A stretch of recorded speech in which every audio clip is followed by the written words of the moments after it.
So it could blow my mind still, but I'm also thinking, it's quite close to release. Buy those two games, you are going to get your value for money out of both of them for different reasons. End of the podcast comes in with the biggest idea we've ever heard.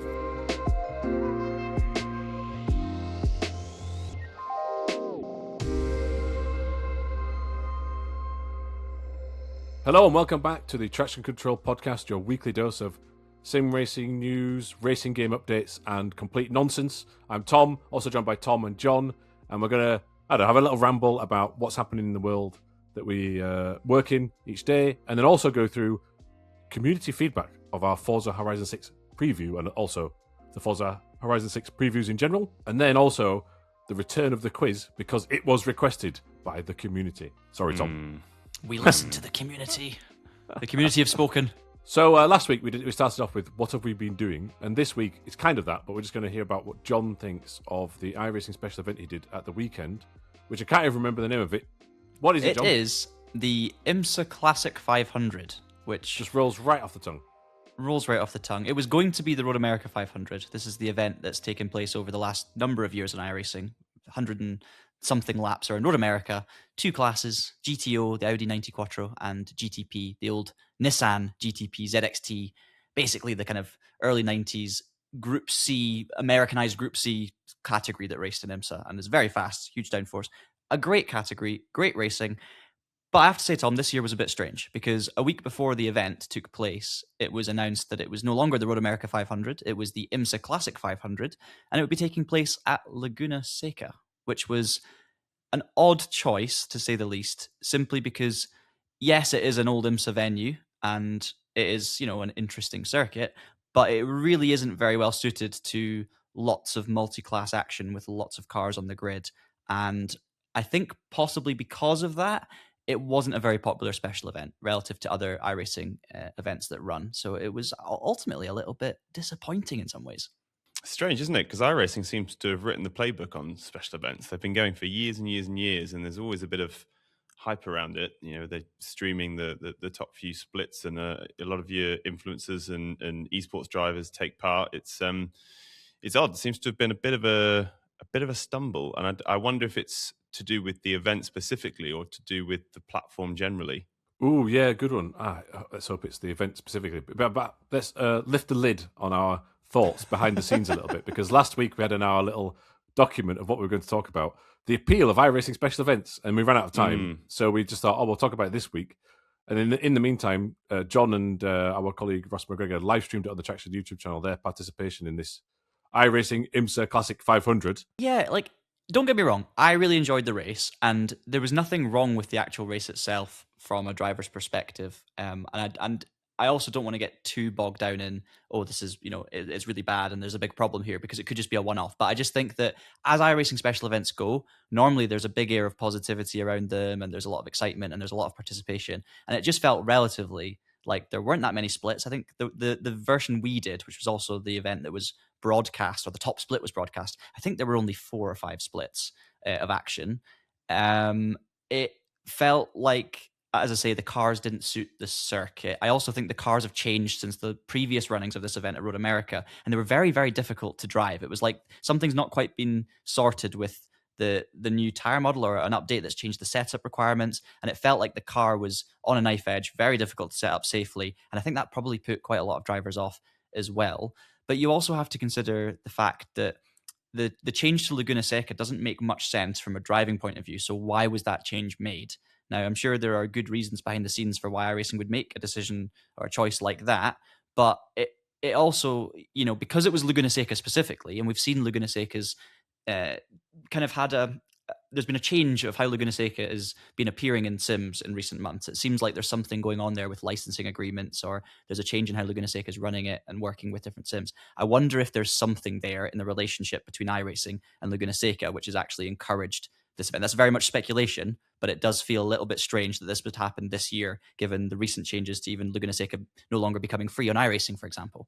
I would say that more focus, time, energy spent on classic racing, I think, is quite welcome, though. I think that's be one positive that I would take away, because I watched maybe 30 or 40 minutes of your live stream, And the racing was great. Watching the class, you kind of like diving in and out of the traffic as the faster car class was. It was enjoyable racing from the bit I saw. I know that you had some problems you were telling me about this morning, but generally it was good to watch. And I do think that the quickest way of adding variety to your game is to go back in history, because obviously there's only so many new cars that come out each year, whereas there are hundreds of really interesting cars that haven't been brought to life within sim racing from decades past, right? So I do like that they're putting effort into making not just historical cars and tracks, but historical events. I think that's quite cool. Just to very much agree, but tip the scales of positivity a little bit. No, yeah, having special events. But first of all, we're talking as if everyone knows what a special event is, but sometimes that's often not the case. But there's an organised event with a big entry list, and there's multiple time slots, and you're all racing together in different splits based on your abilities, and you feel like part of a big community thing. And the Daytona one that they do at the start of the year seems to be the biggest one in iRacing. And they usually capture that quite well, that sense of you being part of something quite large. Yeah, and then you get everybody who's won split 57 and go, I won the thing. It's like, well, you did. But anyway. I did win the Indy 500. It may have been split 17, but I won the Indy 500. Hey, a win's a win. Hey, we've done that as well. We've all done it, I'm just saying. However, sometimes maybe you can't, not every single one can work out, right? And this one seemed a bit strange. And I do kind of think that, full speculation here. We don't know anything. But we do know that Laguna Seca has been tricky with game and sim developers recently as a venue, and that the pricing model changed for this track recently within iRacing. And I'm not being too cynical to suggest, well, this might help. But sell a few copies of the track, but I don't think it is that. But there's something in there, maybe part of an agreement. So just to clarify, anyone who already owned Laguna Seca on iRacing, which was free, so anyone who's had iRacing in previous years still has the circuit. So I did not have to purchase it. But for anyone new, you'd have to, to take on this event who's newer to the service, you would have to purchase the circuit. So that is, I think it's a fair point to speculate on. And also, as you talked about before, I think there were changes in Race Room's version of Laguna Seca where it was removed. It was removed. From the service, and now it's then back. It came back. Yeah. So there's just lots of funky stuff happening that we're not privy to, but we're obviously been keeping an eye on. And it's just the timing's all a bit odd. But yeah, I like Tom said, I don't want to be all negative. At the end of the day, it's one example of a special event that didn't live up to the hopes I had in terms of participation and the overall spectacle. So it can be chalked off and it's fine. We can move on. There's still some amazing special events coming later in the year, and you can find out all of those on the iRacing calendar. And I think there's a lot that if you're into sim racing, I would highly recommend giving them a go, because they're a great way to go racing with friends. Totally. Now on something completely different, which iRacing would not like, but modding. Yeah, so this is something that's popped into my inbox relatively recently. It's called, let's see how we would pronounce this. Yeah, I'm not sure about Corsa. Tre. Which I think is maybe Italian for three roads. No, Corsa, three. Anyway, doesn't matter. Irrelevant to the point I'm trying to make. So the interesting thing about this is it is a browser-based track designer for Assetto Corsa. Now, there's a lot to unpack there, as we would say in the modern parlance. But the first thing that screams out to me is the fact that this is Assetto Corsa, right? So obviously, Kunos is still working on Assetto Corsa EVO, still waiting on that free roam to come out. It's very much the focus of the studio, not, as people would have you believe, Assetto Corsa Rally. That's someone totally different. So they are focusing all on AC Evo, and yet the community is just they're still looking back. They're still looking to Assetto Corsa. It's I think that the modding is keeping it alive. And in this particular instance, this is something that's really cool, right? This is something that I think a lot of sim racing have spoken about, dreamed about, and it is a way of building your own racetrack. Now, obviously, that's been possible.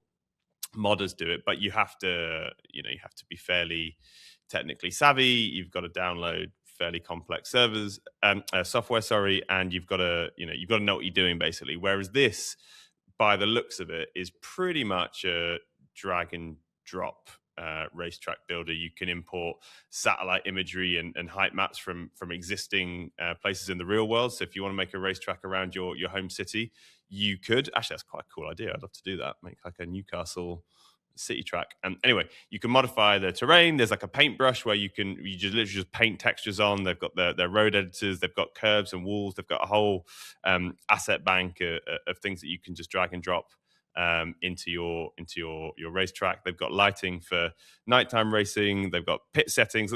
It's really quite comprehensive, and you don't have to download anything. You just make an account on their website, build a track, and then away you go, right? So I think that is in itself really, really cool. The irony is that I think now that this has got a bit of momentum, it's claiming it's 41,800 kilometers, but this has just come out of nowhere for me personally. I've just not been aware of it. Maybe they've been doing closed beta testing.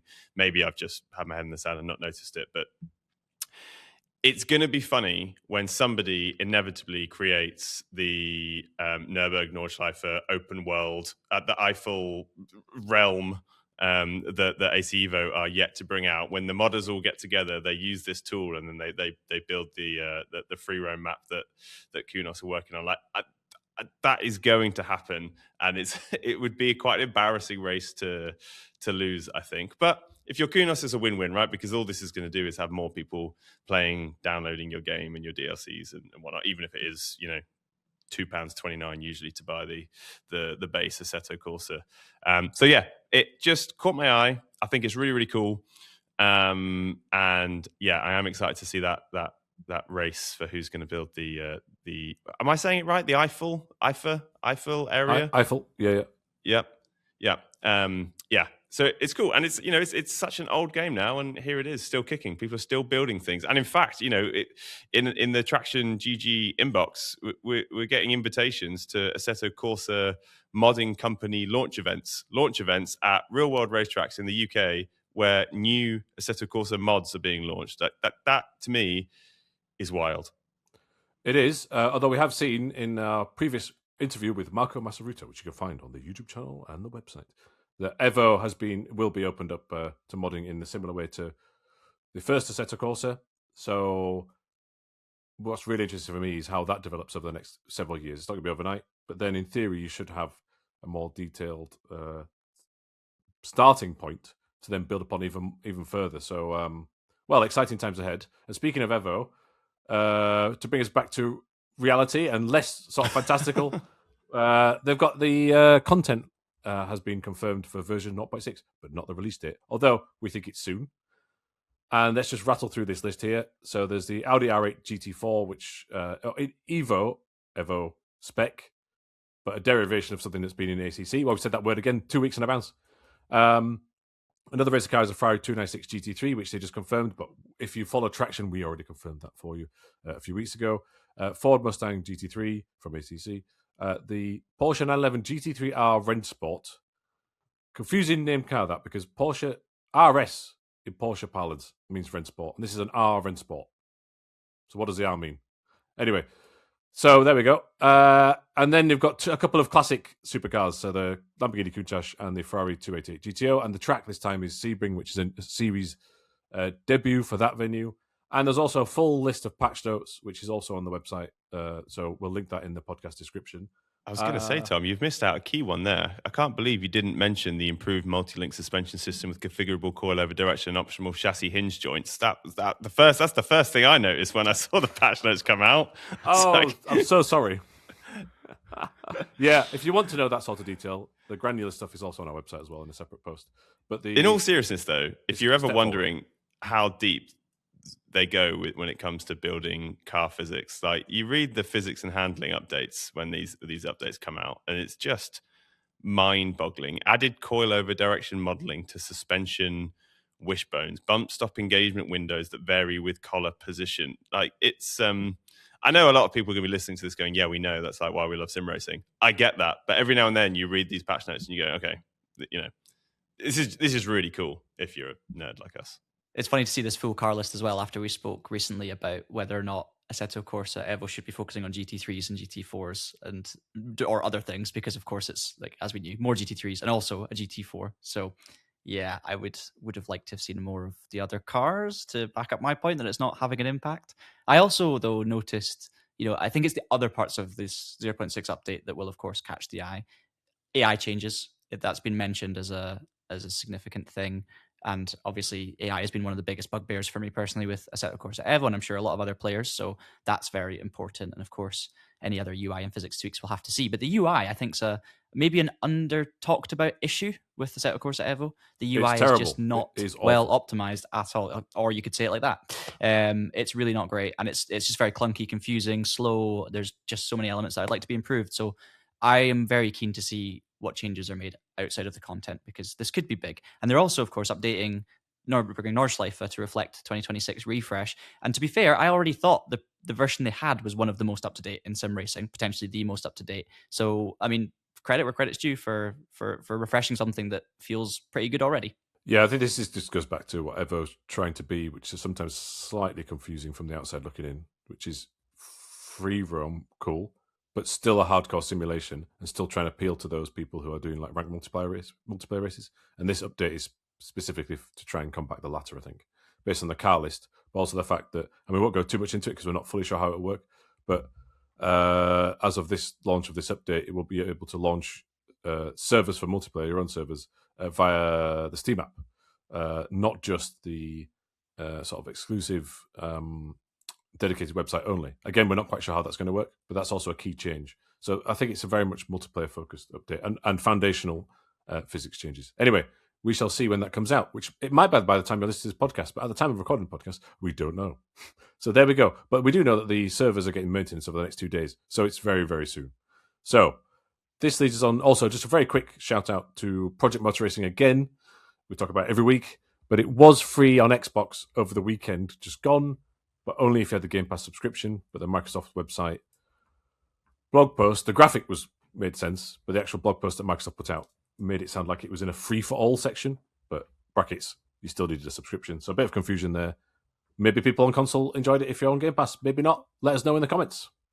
Why now? Why have they made it free to play? It feels... Is it odd timing? It's kind of not just after they've launched. It's not... It's not... It feels like a very odd time to me to make it free. When I saw it on the Traxion website, because I read the Traxion website every day, and I was like, oh, it hit me immediately as that seems like an odd decision. I wonder why that's happening. Is there any reason why now? Yeah, I think it's because they recently did that 2.0 update, and they're hopeful that is a springboard to greater things. But our opinion was it's an improvement, but it ain't that great still. And I know people really enjoy it, and that's absolutely more power to you. You know, enjoy whatever you want to enjoy. We still think there's a lot of work. Yeah, we think there's a lot of work still to go.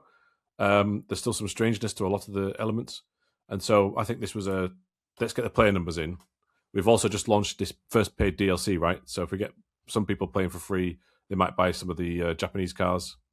But yeah, I would have liked it if it was further in its lifespan, when hopefully the game's in a better place. Maybe it was just a crapshoot. Yeah, maybe I'm wrong because I'm not an Xbox Game Pass user, but it just felt early to me. So interesting that you'll think it was perhaps a touch early.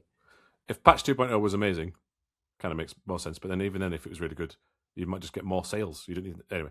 Right, we're moving on to full send or dead end. We only got one this week. It's a bit tenuous. So it's full send if you agree, dead end if you disagree. And I think there's a lot of debate about these particular games, and especially people were refunding one of them in particular. But it's Assetto Corsa Rally and Evo are good value for money, and considering that they are in early access at the minute, at a lower price. So Tom, full send or dead end? Oh, it's a tricky one because okay. I'm gonna say dead end, but I have a thought. Sorry, okay. That's not how this game works. Sorry, that was a very politician's answer, that wasn't it? And John, I'm gonna go full send. Oh, it's so tricky. I'm gonna go. I would say full send for Rally and kind of dead end for Evo. That's not really how we're supposed to do it. But no, you wrote this. Wrote this full send or dead end, Tom. This has been a murky quagmire of a full send dead end. But let's go with it. Right, why dead end, Tom? Okay, so my initial reaction as soon as I read the question was, well, we don't know yet, do we? Because it's not finished. Exactly. And then I suddenly thought, well, hang on, but we have paid for it. If imagine if the whole early access thing was, you pay 50% upfront and then you pay 50% at 1.0, that would feel like it was kind of reflective of what you're getting when. And so I guess I kind of went on the verge of dead end, because at the moment it's not good value for money, but you buy it assuming that you're on the journey to it becoming good value for money. So yeah, tough question that, Tom. Tough question. Hey, that's what it's all about. I mean, I'll jump in with my bit there. I think that's why it's a tricky question. But there's a lot of debate about it, especially with Evo, that it's too expensive. It's a rip-off for what's there now, but it's the promise of the future. Now, that game is still in I think they'll be the first to admit, not an ideal spot, but it's improving. Whereas with Rally, I think it's $30. Okay, it's quite ephemeral at the minute. There's no like career structure or online multiplayer. But just the experience of driving some of those stages with those visuals is nearly worth that price alone. So I do think that is good value for money. And Evo has its moments as well, but at $40, not quite there yet. So that's what I'm thinking. John? No, I've gone full send. I know I'm very often critical of Assetto Corsa EVO and the path it's been on. It's also because of the expectation and what we know Kuno Simulazione is capable of, and what has been promised.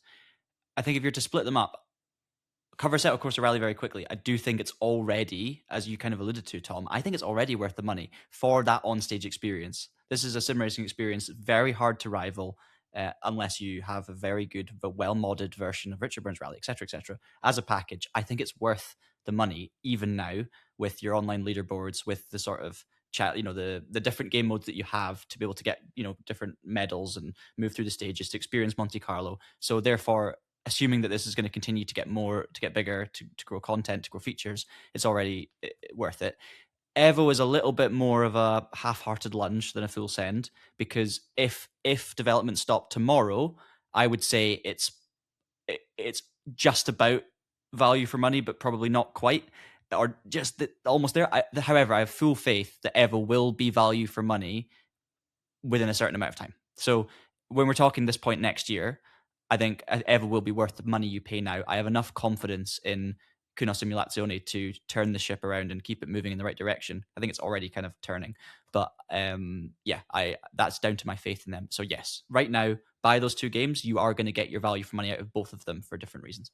I feel like with the length of time it's taking to finish this game, especially just generally with early access games, you're going to have to start taking into account inflation when you're deciding whether or not it's good value for money. It just seems like you join these journeys really early. Anyway, we've done a whole episode on early access stuff, so I won't go back to that. No, but inflation is a good point, because me and Tom were both in Austin recently, and at one point it was a pack of medium-sized Doritos was $8, which is about £6. I've never seen Tom so animated. But then you sort of think, for the price of 3.5 packets of Doritos, you could have a Assetto Corsa Rally. It doesn't seem so bad. Yeah. That's what I think. I think you spend that, if you have, obviously not everyone has that sort of money to just throw at things, and you have to be very careful with what you spend. But the reality is, for the price of going out for one nice lunch, you've got Assetto Corsa Rally for life with all of the upgrades that are going to come and updates that are going to come. I think it's good value for money, personally. But maybe not for a non-sim racer. That's a really good point, actually. If you start comparing it to other things that you buy, food is so expensive now. Fuel, everything. Like, we have this running joke in the office that I'll suggest somewhere new to go to for lunch. It's like, but it's so expensive. Let's just go to Nando's. If we go to Nando's, it's always like £22 each for chicken and a Coke. Yeah. So yeah, I mean that's like 2/3 of a Assetto Corsa Rally. So this is spawning ideas for a new feature next week. Full fat or semi-skinned. Yeah, or you could like compare. Would you rather have, and then insert like collection of like crisps, fizzy drink, chocolate bar, or this game? Like, would you rather have? Okay, hang on. Let me see if I can do it on top of my head. Would you rather have a 12-pack of Kit Kats or Over the Hill? Right. Yeah. Over the Hill all day.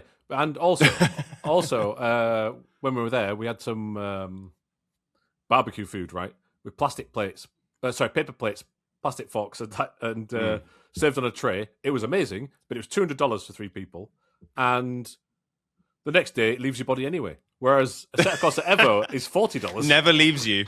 Never leaves you. Honestly, that you're talking like a year of iRacing subscription and a ton of content for the same price as some ribs. It's a bit, but they were really good ribs. And actually, those ribs will stay with me for life. Okay. What we're saying is, don't eat or drink anything. Just play we're games. Not saying this.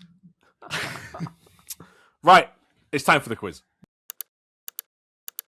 The quiz is back. It's going to be 3 questions.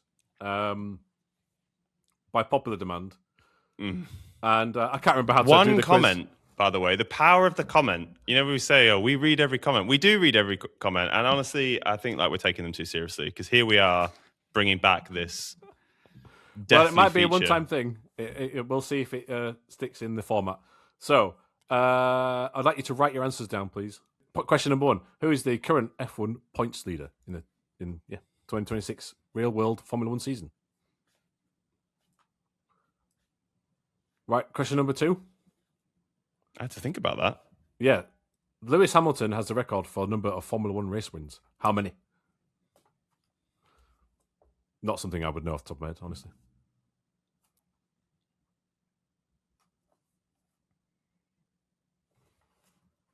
Are we going nearest to the pin for that one?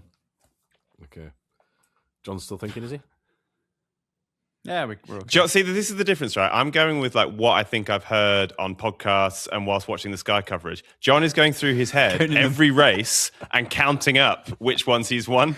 2 very different approaches. Final one. It's also number based. How many Formula 1 games have so far been created under Codemasters? And that does mean since they were taken over by EA as well. And there was also one game which they had the contract, but they farmed it out to a different development team. But just to be clear, I am including that. Yeah, I was thinking about that one, actually, the one that they subcontracted. Yeah, that's a good point. I was glad you mentioned that. That's all right. Right. What was your answer, please, to question number 1? The current leader of the Formula 1 driver standings. Hold it up, your piece of paper. Oh, hang on. I've got top secret. I got future answers to do here. Well, it's Kimi Räikkönen. It's Kimi Räikkönen. That's wrong, John. Yes. There we go. Kimi Antonelli, 1 point each. You don't have to hold the answers for the next ones. It's all good. So, Tom, how many wins did Lewis Hamilton have in Formula 1 so far? I seem to remember there being a whole thing when he won his 100th. And I don't think that was right at the end. And that's my logic to getting to the number 110. Okay. What did you say, John? I've gone with 107, but I think it's maybe too much. You're both wrong, but you're both really close. And you're right, Tom. The logic was good because it was recent and he didn't win too many after that. But it's 105. So the point goes to John. Lewis, man. You just pulled your finger out. I could have won this. Sprint races don't count, I don't think. I should have been specific there. Yeah, because actually, I just clawed anything. My number of 110 was specifically including sprint races. So Grand Prix. You said races. I know. But... It's shocking. I was still wrong. Anyway, how many Formula 1 games have been made under the Codemasters umbrella, let's say? John? So there's a bit of an explanation to why I have this number, but I've gone with 18. Ooh. Interesting. Tom? I also have a much shorter explanation as to why I've gone with this number, but mine's 17. One of you is correct. Okay, can I say why I've gone 18? Yeah.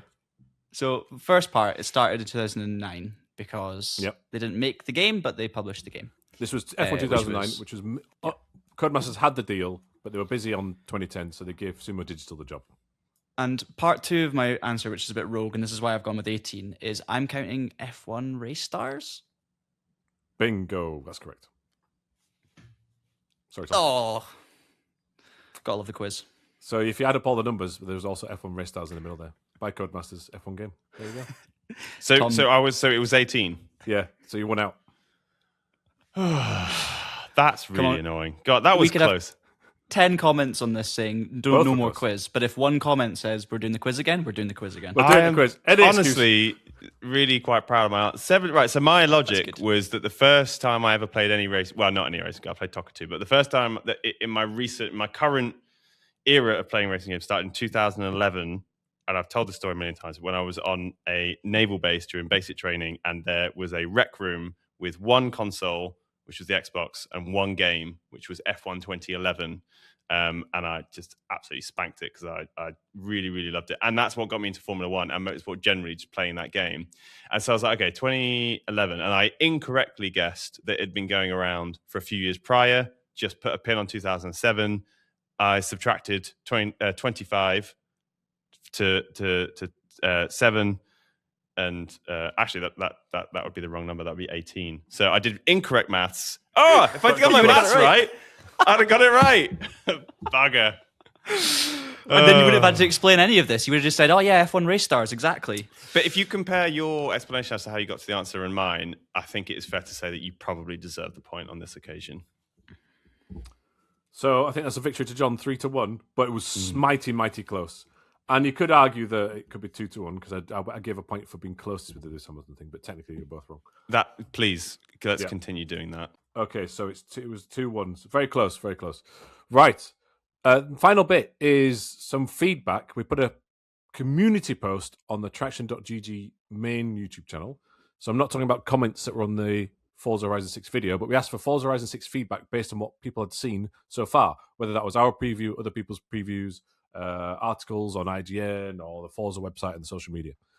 And so this is a smattering of some of that feedback. It is fair to say it is mixed, surprising for a franchise that is revered and extraordinarily popular. Lionized, exactly. Venerated. Deified. Venerated. So all the Tom classics. Oh, yeah, absolutely. Tom, not me. So they're not really questions. So I'll read out a few, and then we'll have a little discussion about one or two of them. So Bean High said, "Please just revive Forza Motorsport on a cry face." I don't think that'll ever happen, or maybe not in the next 10 years. Yeah. Amaze T said, "Pre-ordered the premium version for PC. Can't wait." Angulus97 said, "I'll play it, but only because it's on Game Pass. I used to buy every release, but that was quite a while ago." And I think this is a key one because it raises a debate of, and I'm going to spring it upon you both, is Game Pass good for the industry or not? I mean, that's a bit deep, but I have a feeling personally that if you're a loyal Game Pass subscriber, you generally don't spend money on other games ever again. This feels like a full fat or semi-skimmed question for next week. Yeah, we can save that for next week then. I think for the overall industry, a bit like you could say Spotify for music. I think obviously it's good for the consumer, bad for the industry. That's what I'll say.